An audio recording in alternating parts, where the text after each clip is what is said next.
Good evening all, Simon here, Explosive Action. We are back with the Metal Tag 2023. 20 questions to go through, so let's get into it. As is usual, this tag was created by the Rock Scout. His channel will be in the link in the description below. And I've already seen a good 10 or so response videos to this, so it's taking off. He's particularly this year concentrated the questions on being very metal. His channel is called The Rock Scout and is across all kinds of guitar type music, but this time he's definitely focused on metal because it's us metal community that tend to do these videos. So we're going to kick off with the first question. False Start album, an album you struggled with at first but grew to like. That one was pretty easy for me and I only just got it back into my collection. Napalm Death, Fear, Emptiness, Despair. Did not care for this when I first heard it back in the 90s. I didn't like the tone, I didn't like the production. It was missing, to my ears at the time, it was missing the speed and the ferocity. And look, honestly, it was only in the last 12 months that I've turned around on this album. And I think it's a bit of a belter. It's a nice transitional album there from sort of Utopia Banished into what came next, which was Diatribes. The question is, am I going to turn around on Diatribes next? Because, Jesus, that put me off for a long time. But yeah, here we go. This is Fear, Emptiness, Despair. Is it 1994 or 5? 1994 album from Napalm Death. Question number 2, an album with war themes or lyrics. Well, just to stop myself automatically defaulting to Bolt Thrower, I thought, well, let's try and keep this a bit black metal. And the only thing I could think of really was Marduk with Panzer Division Marduk. There's a tank on the cover. It talks about the Panzer Division. There's bullet belts, there's more tanks, there's baptism by fire. I mean, this is war. This is the war machine. Panzer Division Marduk, the black metal war machine. Question number 3, the most influential metal musician to you in the last 10 years. I struggled with this. I had to come back to this question last. If it was prolific, I might have picked old mate from Beketh Nexumhu and all of his bands. But influential, what are we talking about there? I took that to mean an artist or a band that influences others to exist or to change their style. And then in the last 10 years, I mean, I could have just said Carcass because they're making new albums and we still get things like Pharmacist, but no, I took it as a band that released their albums for the first time in the last 10 years. So that was my interpretation. For me, I think one of the most influential bands in the last 10 years that predominantly existed in the last 10 years and influenced other bands would be Power Trip. This album, particularly Nightmare Logic, their second album, when I saw these guys play live in a very rare Sydney show, that blew up. It sold out. The kids went nuts. It was literally one of those ones where the older guys were standing back to let the kids go nuts because it was mental. And not only that, I mean, these guys are influential. We have bands like Enforced. We have bands like High Command that exist based on this sound. So I take Power Trip as being pretty influential. Also influential in the scene because they were becoming so popular. Lots of interviews and I think just their influence, their general influence in the scene itself, I think was fairly large. So I'm going to go with Power Trip, and look, I'm going to give it up for a thrash metal band that only has one kick drum. So there you go, Power Trip, Nightmare Logic particularly, but Power Trip, influential band. Number 4, a band on your 2C list. I've managed in the last 5 years to knock off a bunch of big hitters. Got to see Emperor, got to see Blasphemy. In 2008, I finally got to see Carcass, then I've seen them twice since then. But there's a band that I missed. Well, there's 2. Bolt Thrower, but I'm never going to see them again. That's not going to happen. I had tickets. 5 days later, the drummer died. Not going to happen. The band that I'm kicking myself for not seeing, I remember distinctly being able to buy the tickets and I didn't buy them. Then they broke up. Dismember. I think it was 2005. I'll put a picture of the flyer here if I can find it. And I didn't go. And I don't remember why I didn't go. I just remember that I didn't go. I probably told myself, I'll see them next time. And then they broke up. Now they are touring again and they're reissuing their albums. Given that bands seem to be liking coming to Australia in the last, say, 24 months, I think there's a chance I might actually get to see these guys sometime in the near future. So I'm hoping to be able to see Dismember. Question number 5, an album that energizes you. Man, energizing you and metal, it's got to be fast. And for me, the album that I've been, like, honestly, it sounds ridiculous, but the Pump It at the Gym album, not that I go to the gym, but if I go for a run or if I'm just pissed off and I need just an energy release, Nazem, Human 2.0. This thing is vicious. It took the sound from Inhale Exhale, refined it, and made it faster. I listen to this thing consistently to this day. It is 25 tracks of just grind. For me, perfection.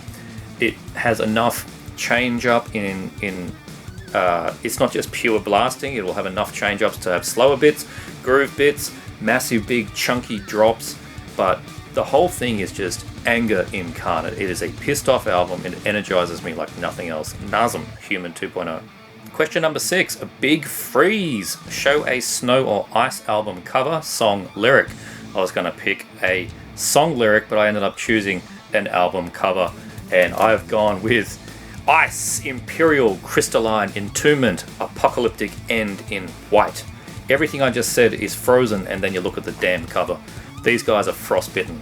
This is some absolutely relentless, icy cold black metal that not many people talk about these days, but look how blue it is. It is just blue and white.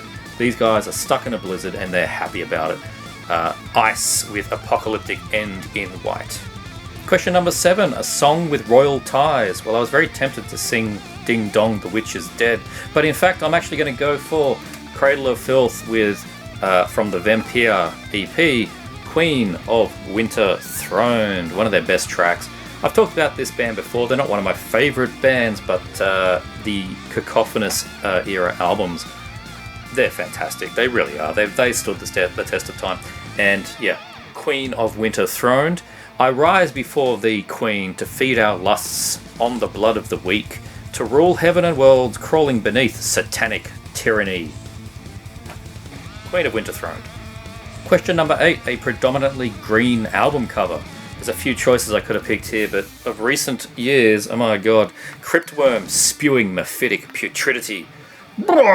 It is just green and slimy and dripping and filth and oozing, and my god, it doesn't get much greener than that. Cryptworm spewing mephitic green putridity.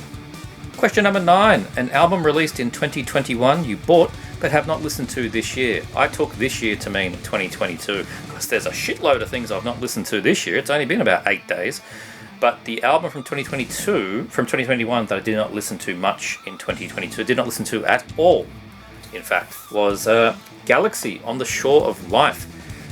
Traditional heavy metal band out of, I think, Victoria. Their first EP was a speed metal / heavy metal thing, and I really dug that.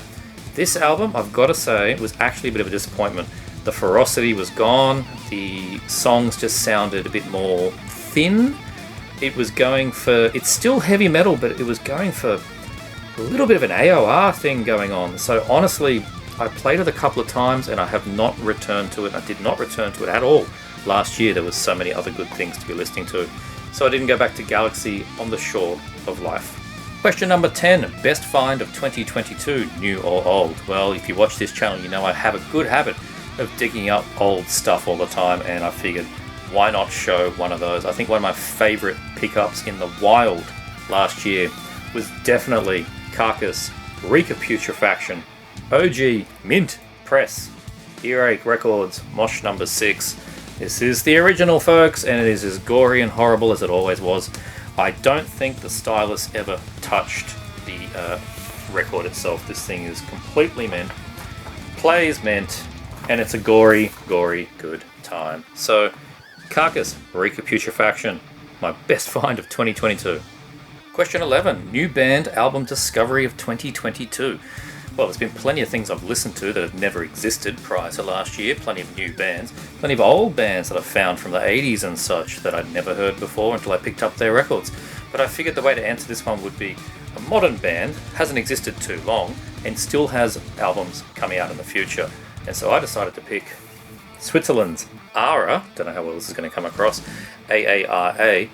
This is a fantastic black metal project out of Switzerland, like I said, very emotive, amazing vocals for this kind of thing. Very almost sometimes orchestral, but they don't have that kind of instrumentation in there. It just has a big feeling to it.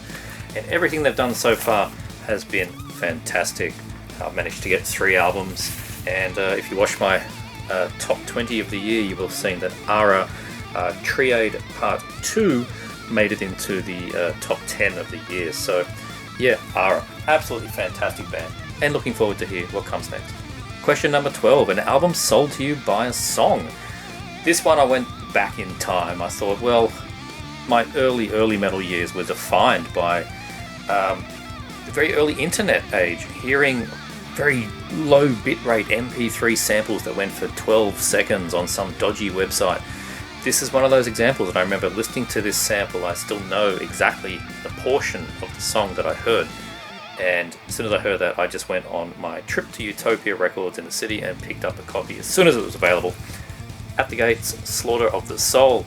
People rubbish this album, people love this album, but for me, when I was 16 years old and this thing came out, the song, actual song, Slaughter of the Soul, track 2, I found a little dodgy sample online, and it just played a part of the bridge and then part of the chorus, and I thought it was absolutely fantastic.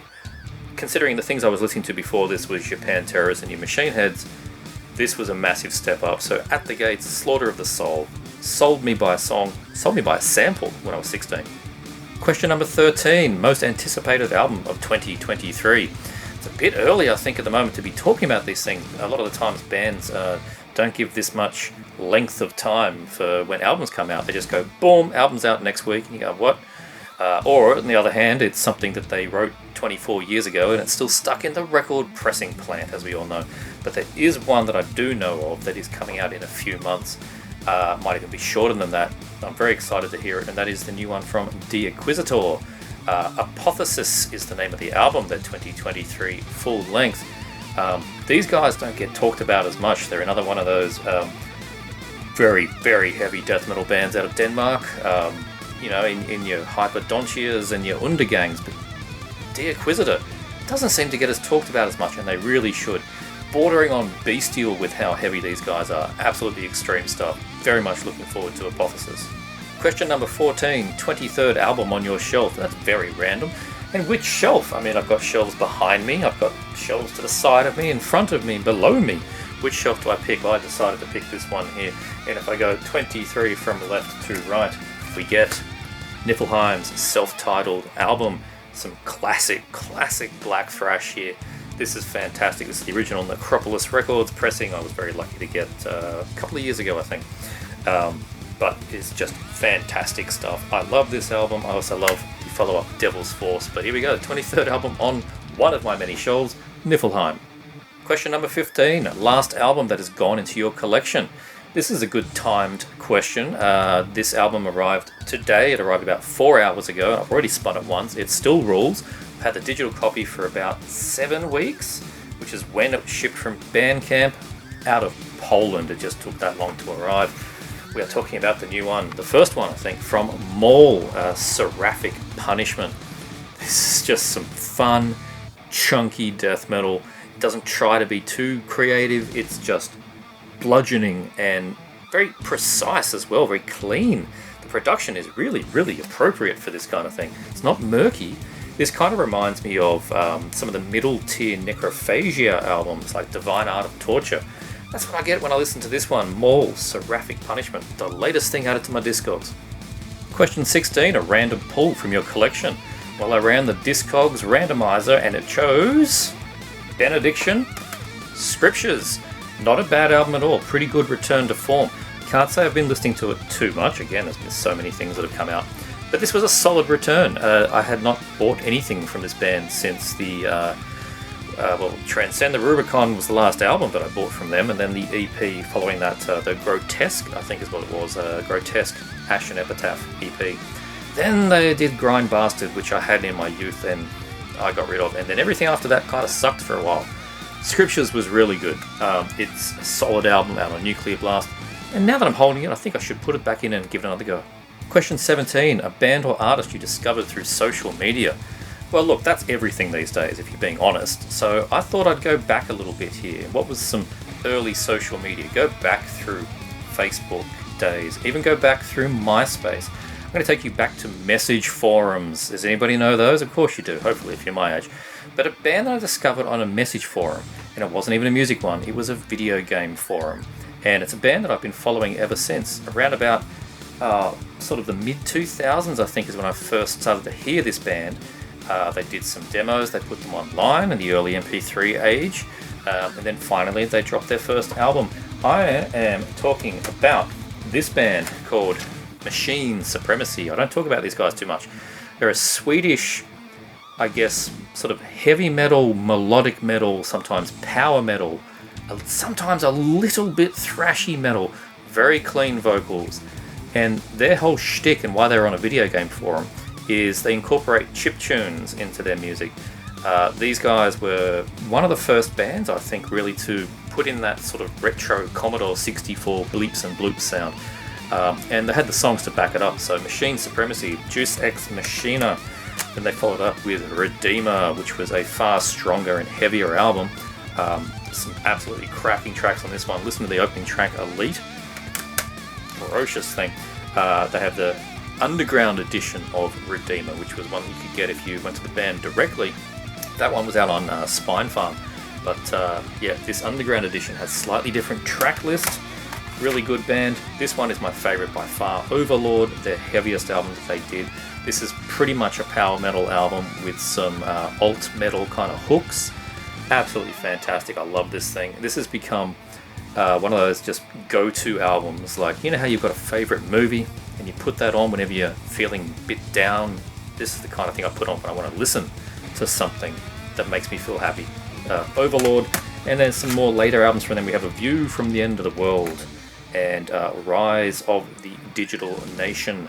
And they've had a couple albums since then, but I've not been paying too much attention. I really do need to check out some of their newer stuff, but that is Machine Supremacy. Question 18. Where do you see your collection progressing in the next 5 years? This is a really interesting one. I think everyone's giving different responses. For me, more of the same. Nothing great, nothing massively different is going to happen here. I buy new stuff that I like. I dig through bins and find old stuff that I never knew about. I have to sell things at some times because this is a finite space. And then I fill that space with more purchases. It's just going to keep doing that. That's pretty much what it's going to happen for me. The prices of vinyl can be a bit hard, particularly out here in Australia. Maybe I'll see a bit more CD focused, I don't know. I'm doing okay at finding the distros that have good prices that the Australian dollar works well with, particularly a lot of Australian distros as well, which is really good. But probably more CDs as well as the records. I can't see myself buying too many tapes. In the last year I didn't buy many tapes. Buying demo tapes is mainly the kind of cassette that I would buy. I don't buy albums on cassette, I buy demos on cassette. And it has become difficult to justify the USPS postage price for one tape. A $7 tape with $26 postage. I find it hard to do, so it doesn't happen too often. Sometimes I get a couple when I do an Extremely Rotten Productions distro order, throw in a few demos. Otherwise, yeah, not too many tapes. So really, more of the same again. Question 19, a new release you didn't buy this year based on price alone. Well, I would have bought this had I known about it the 3 seconds that it was actually available. I'm not really exaggerating. I'm talking about Gauntlet Ring, Tyrannical Bloodlust. This is a fantastic album that I've only been able to listen to online. The vinyl sold out in about a second. You can't get them. These are some of the prices they're going for. It's just entered that realm of 2019, 2020 Lamp of Murmur where you just couldn't get anything. That's where we're at with Gauntlet Ring. I really hope to see some reissues of this one and everything else that they've done. Question 20, the last question of the list. A song that doesn't belong, a song that lets an album down. Well, there's a few ways to look at this, and I think taking it with a bit of humour is one way. I'm going to talk about Realm, Endless War, which is a fantastic display of technical, progressive thrash metal, lots of fun.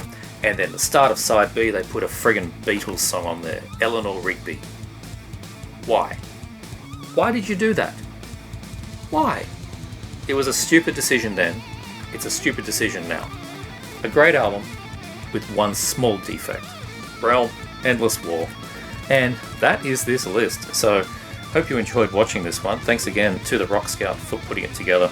These are good fun to do. I've enjoyed watching everyone else's, and if you have only just recently put your video response in, link it in the comments below. I want to go and check out everyone else's. So, yeah, really cool. Lots of fun. Thanks for watching. If you enjoyed, please like, subscribe. Check out this guy. See you next time.